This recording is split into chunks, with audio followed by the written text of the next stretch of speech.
Adepte de l'antimilitarisme et de l'anticléricalisme primaire, à la gauche de la droite et à la droite de la gauche, il affirme qu'il n'y a pas de différence entre le centre et le milieu, Jean-Jacques Perroni.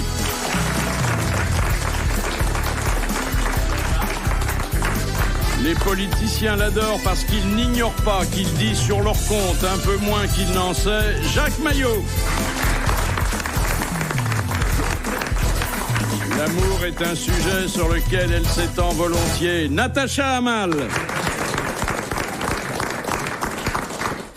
Il est capable de donner une réponse à des questions qu'il n'a jamais abordées de sa vie, Jacques Balutin. Les grosses têtes fondent dès qu'il leur parle de pomponnettes, Michel Galabru. Alors Michel Galabru, auteur d'un livre sur Sacha Guitry. Sacha Guitry, on sent que c'est votre grand homme, hein? Ah oui, oui. Ça a été toute ma vie. Quand il est mort, en 57, j'ai eu l'impression que plus rien ne m'intéressait. Et pourtant, vous ne le connaissiez pas, personnellement. Non, j'ai pas osé. Vous savez, quand on admire beaucoup, on est très intimidé. Vous avez senti ce matin quand je suis venu vers vous. On peut pas. Donc j'avais une lettre de recommandation. C'est la seule que j'ai jamais eue. J'ai jamais été recommandé par personne. Non pas que j'aurais refusé de me faire ceci et cela pour arriver, mais non comestible et incapable de connaître, avoir des relations, un peu timide, maladivement à l'époque. Donc j'étais incapable. Mais c'est le seul mot qu'on m'avait donné, Madame Pierre Mas, qui était la femme d'un très grand avocat et d'un ministre, malheureusement, qui avait disparu dans les camps de concentration. Et cette femme-là avait d'ailleurs recommandé Georges Gray, si vous vous souvenez de Georges Gray, cet acteur qui a bien souvent paru et dans des films de Pagnol et dans des films de Sacha Guitry. Et lui, elle m'a dit, allez-y parce que il a beaucoup aidé Georges Gray. Et j'ai eu ce mot dans la main, je me suis assis sur un banc en face de chez lui, au Champ de Mars, et jamais osé monter. Parce qu'on m'avait dit, il va te regarder monter l'escalier, tu t'en sortiras pas. Enfin, je ne voudrais pas m'étendre 1 heure sur moi. Non, je voudrais vous faire raconter 2-3 petites anecdotes parce que elles ne figurent pas dans les autres livres sur Guitry. Ah oui, bien donc sûr. Là, vous avez apporté une pierre à l'édifice. Oui, petite pierre. Ça se passe à Beaulieu. Sacha Guitry, qui vit avec une femme qu'il a d'ailleurs épousée, Charlotte Lisès, oui, et qu'il a arraché au bras de son papa. Lucien, qui était qu'on appelait Divan le Terrible. Divan le Terrible. Parce qu'il avait un divan dans sa loge. Bon, il s'est quand même marié avec celle qui était sa belle-mère. Ah oui, bon, fou, et puis sa belle-mère, elle trompe son jeune mari comme elle a trompé son vieil amant. Et alors, il arrive un jour à Beaulieu, une histoire absolument extraordinaire. Sacha, et vous vous souvenez, il est enfoncé dans un énorme fauteuil. Oui. Et alors, par derrière, c'est un grand chanteur, je ne me rappelle plus d'un ténor, qui était... Il s'appelait Francel. Oui, et qui arrive et qui croit que c'est elle, il fait une surprise et puis il tombe sur Sacha. Ce sont des trucs... Ah, vous le racontez de façon plus théâtrale. Bien entendu. Le ténor entre et dit « Chérie, tu es seule ?» Alors, bon, Sacha dit « Non, je ne suis pas seul, ma femme est là aussi. Mais pourquoi m'appeler chérie? Je savais pas que tu m'aimais autant. » Ça, c'est une scène de vaudeville, hein. Ah oui. Oh, il l'a peut-être trouvé après, je sais pas, on sait rien. Alors, à propos de ces années où il a été un cancre, puisqu'il s'est fait renvoyer de tous les lycées, vous faites l'éloge du radiateur. Ah, mais les cancres sont toujours mis près du radiateur. Mais vous savez, Philippe, que moi, en passionné de Sacha Guitry, tous les lieux qu'il a fréquentés, j'essaye de voir, de repérer, parce que là où est passé Sacha Guitry, pour moi, ce sont des endroits sacrés. Ça devient bête peut-être, mais enfin bon, c'est l'admiration.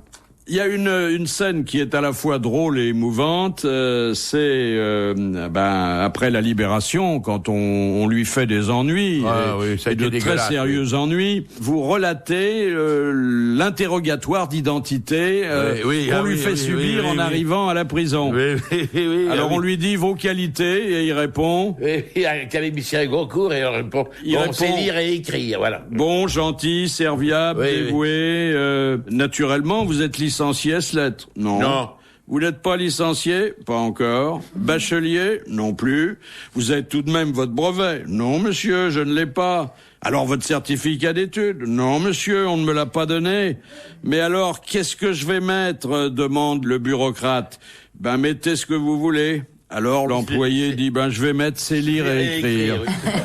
C'est un livre émouvant parce qu'on se rend compte que il a pas eu une vie facile en dépit de tous ses succès, hein. Non, c'était que comme tous les gens qui ont une grande valeur. C'est un homme qui a eu beaucoup d'esprit, beaucoup de profondeur. Il a écrit des livres sur le cinéma, il a écrit des livres un peu partout et on sent un homme extrêmement intelligent, extrêmement lucide, et comme tous ces gens-là, il a dû souffrir. Il était, contrairement à ce qu'on pense, très timide avec les femmes.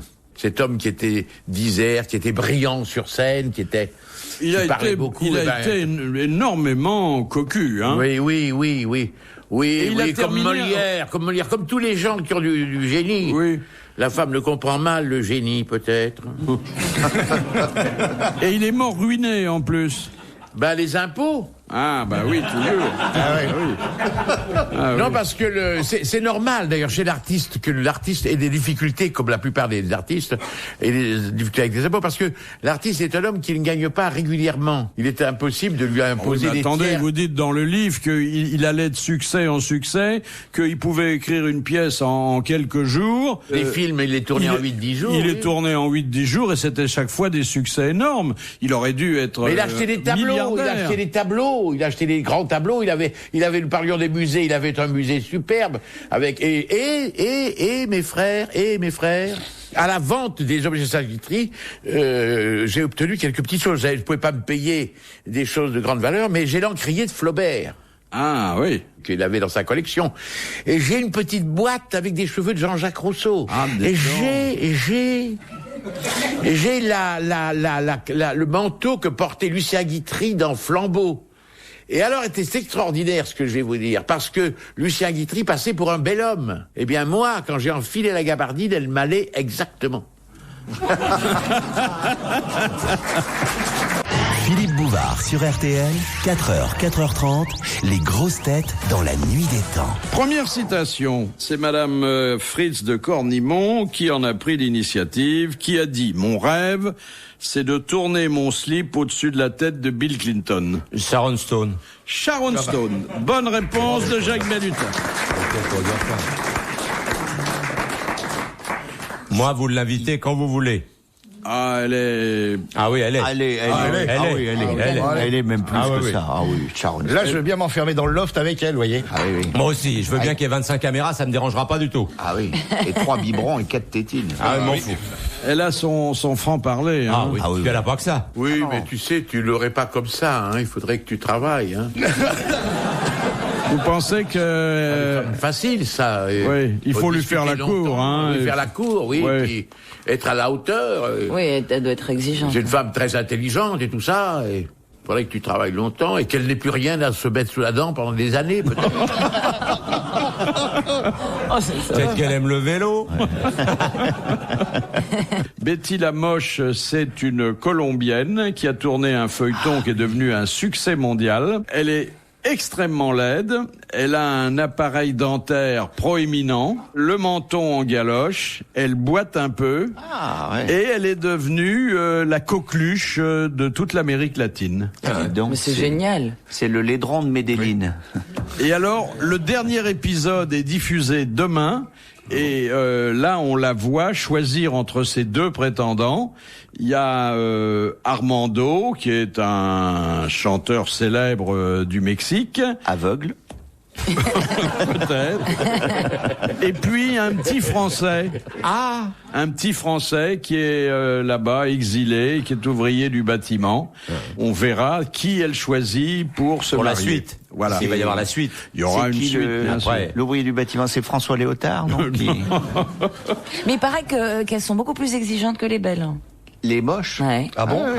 Oui. C'est vrai, mais de façon générale, c'est-à-dire que, je crois que tu as raison. Une belle fille, elle sera peut-être quelquefois moins difficile sur le physique d'un bonhomme. C'est très curieux. Tandis qu'une moche, c'est impitoyable. Ça veut un beau mec. par contraste, je sais pas, il y a quelque chose là Oui. de bizarre.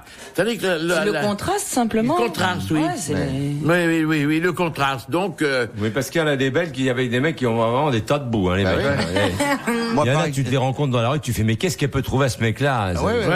Il a peut-être un robinet d'acier ou plein d'argent, mais alors, non, il y a Oui, alors oui, que non, mais- des belles plantes. Hein. Ah, bah, ça me remonte le moral, je vais m'en taper une belle.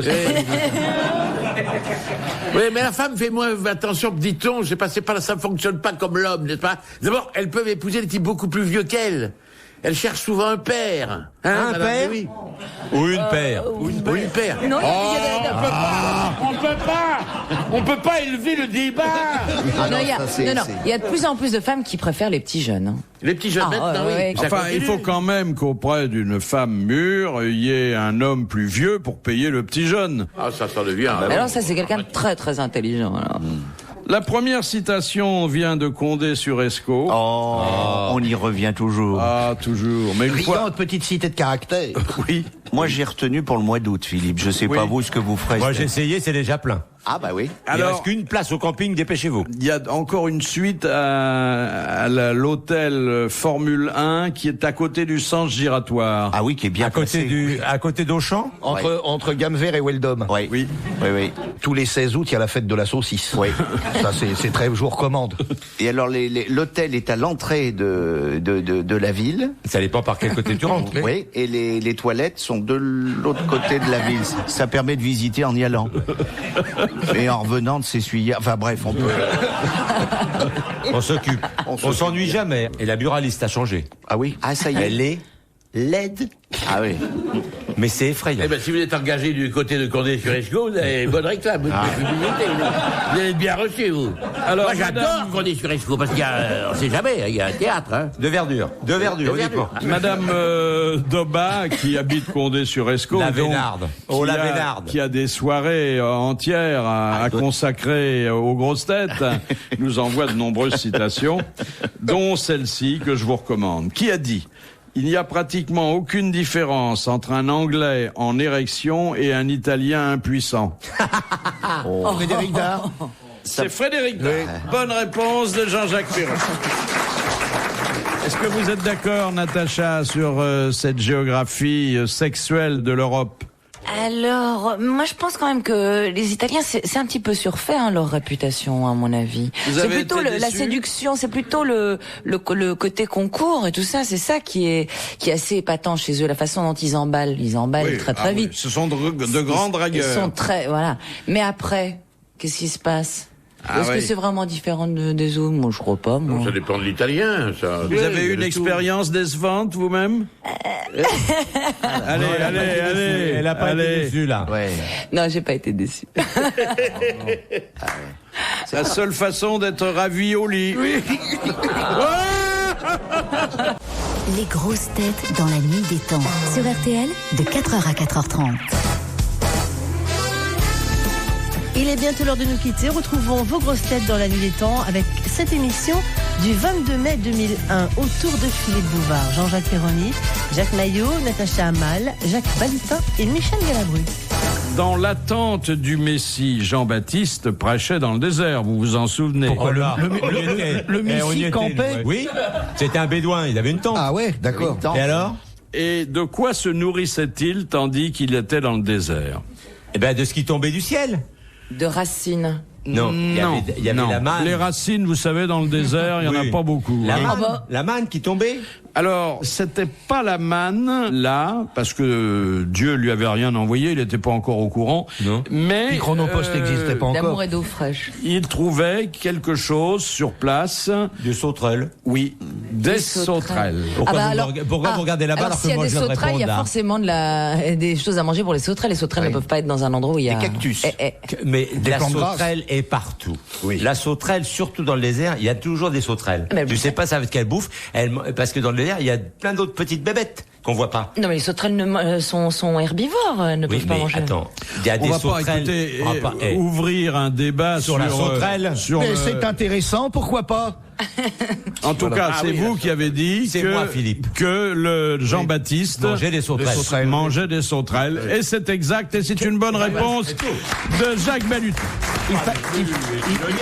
Il paraît que c'est plein de protéines, la sauterelle. C'est très bon. Bah oui. Mais il faut la faire griller. Il faut une tu en as quantité déjà goûté énorme pour ce thème. Il en as faut déjà une quantité énorme de sauterelles. Mais non, il y a des grosses sauterelles, on dirait des gants. Pas dans le désert. Si, ça ressemble à des gambas. Mais vous savez qu'il y a à Paris certains magasins qui vendent des sauterelles, Chez Machin qui vend de la trompe d'éléphant, là, comment il s'appelle? Corselet, Chez Corselet, oui. dont la fameuse sauterelle enrobée de chocolat. C'est délicieux. Oui. Mais il faut aimer le chocolat noir. Ah oui. Et la sauterelle. Non, la sauterelle, on la sent pas. Oh la vache. Ah oui, non, c'est pas de la vache, c'est de la sauterelle. Ah bah la vache, c'est plus difficile à enrober de chocolat. Oui. Mais Sauf si elle est bien cuite, la vache anglaise. En ce non, moment, mais tu peux- en ce moment, vaut mieux manger de la sauterelle que de la vache. C'est Oui, plus oui, sain, ouais. sûrement. Il va sans doute, ça va prendre du temps, mais C'est marrant comme ça dégénère vite des fois. Hein. ah bah, quand vous êtes là, c'est pas, tout le monde s'y attend. Hein.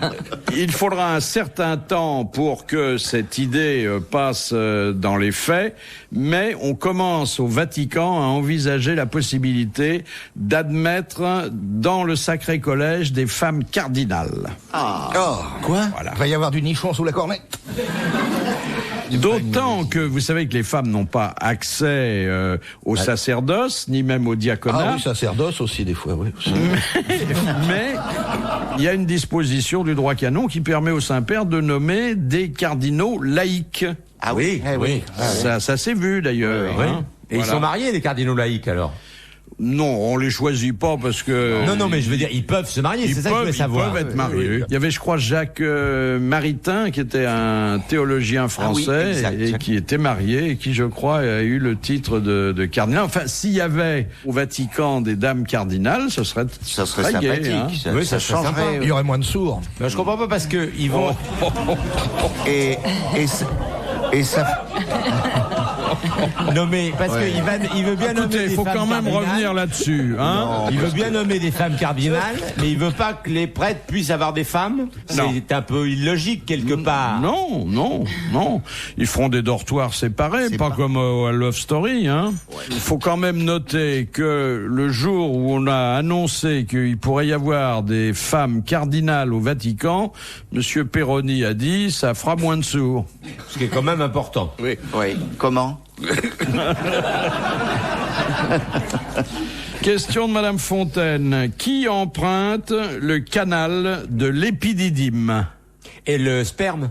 Oui, le spermatozoïde. C'est le canal qui, effectivement, C'est là par où que ça sort. Toi, tu connais la batellerie, hein?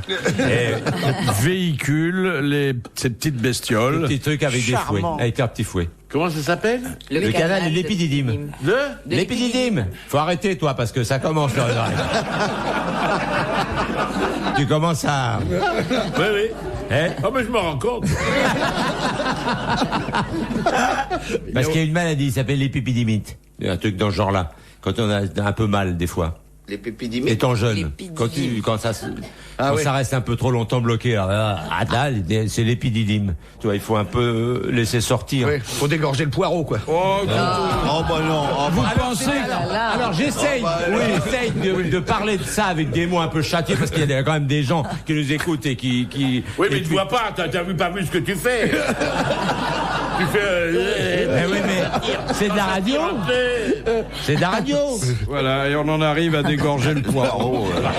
Je vais vous dire, c'est consternant. Ah, C'est ouais, consternant. Consternant, ça. On parlerait cuisine encore, d'accord? On a parlé cuisine tout à l'heure. On a parlé des spécialités italiennes. Alors.